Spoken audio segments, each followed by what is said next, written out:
Where we divide 912 by 5 in a long division method. 5 times 1 is 5. On subtracting we get 4. So now we put down this 1 and it is 41. 5 times 8 is 40. On subtracting we get 1. So again we put down this 2 and it is 12.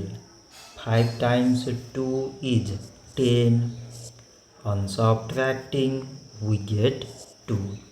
So now we have no any other number to put it down.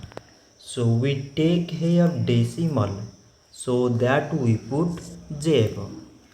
So it is 20 and 5 times 4 is 20. On subtracting we get 0.